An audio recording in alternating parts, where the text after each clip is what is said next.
আজ আমি পনির রেজালা করব। এই দেখুন পনিরগুলো এরকম করে ছোট ছোট কিউব করে কেটে নিয়েছি। এবার আমি মশলাটা রেডি করে নিচ্ছি। এই দেখুন 6-7টা কাজু বাদাম দিয়েছি, 4 মগজ দিয়েছি 1 চামচ মতো, আর 1 চামচ পোস্ত দিয়েছি, আর 3টে লঙ্কা দেবো। বেশি ঝাল হবে না, এটা একটু মিষ্টি মিষ্টি একটু মিঠু মিঠু ঝাল হবে। এই দেখুন আমি এইগুলো সব একটু জলে সেদ্ধ করে নিচ্ছি, নিয়ে তারপর বেটে নেব। এর সঙ্গে লঙ্কা 3টেও দিয়ে দিচ্ছি, সব কিছু একসঙ্গে সেদ্ধ হয়ে যাচ্ছে। এই দেখুন এটা আর সেদ্ধ করব না, এটা এবার আমি নামিয়ে নিচ্ছি। ঠান্ডা হলে মিক্সিতে দিয়ে বেটে নেব। এই দেখুন পনিরটাই আমি একটুখানি নুন আর একটুখানি লাল লঙ্কার গুঁড়ো মাখিয়ে নিচ্ছি। এরকম হালকা হাতে মাখিয়ে নিচ্ছি, যাতে পনিরগুলো ভাজলে খুব সুন্দর দেখতে লাগে। কড়াই তেলটা আমার গরম হয়ে গেছে, এবার আমি একটা একটা পনির ছেড়ে দিচ্ছি।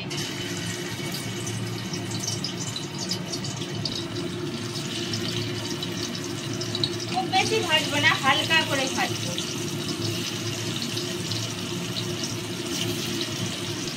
আমি এগুলো ভেজে নিই, তারপর আপনাদের দেখাচ্ছি। পনিরগুলো আমি ভেজে তুলে নিয়েছি। এবার পনির ভাজার তেলেই একটুখানি বাটার দিয়ে নিচ্ছি।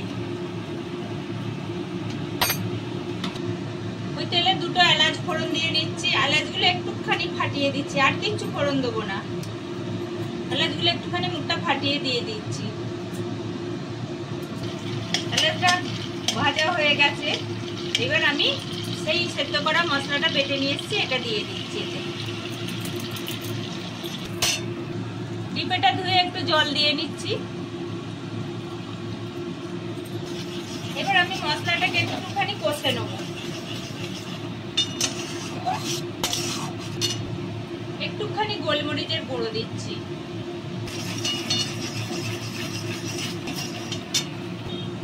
পরিমাণ মতো এতে নুন দিয়ে নিচ্ছি।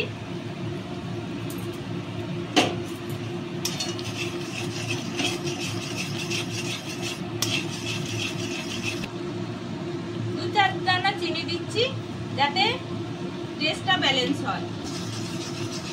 এটা এবার আমি সুন্দর করে একটু কষে নিই। এতে একটু টক দই থাকলে দিলে হতো, কিন্তু টক দই নেই, এমনিই করছি। মশলাটা প্রায় কষা হয়ে গেছে, এতে করে তেল ছাড়ছে। এবার আমি পনিরটা দিয়ে নিচ্ছি।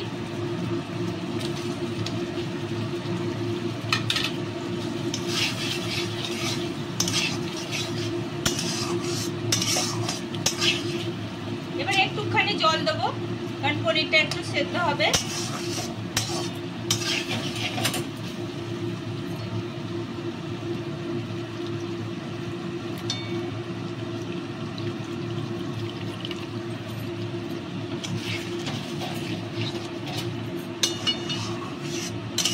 এবার সব কিছু ভালো করে মিশিয়ে দিচ্ছি। মিনিট 5 সেদ্ধ হবে, তারপর আমি নামিয়ে নেবো।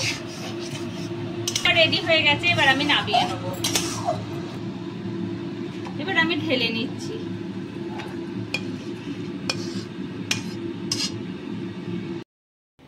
এরকম পনির রেজালা যদি আপনাদের দেখতে ভালো লাগে, তাহলে একটা লাইক করবেন, কমেন্ট করবেন, শেয়ার করবেন, আর সবাই মিলে সাবস্ক্রাইব করবেন।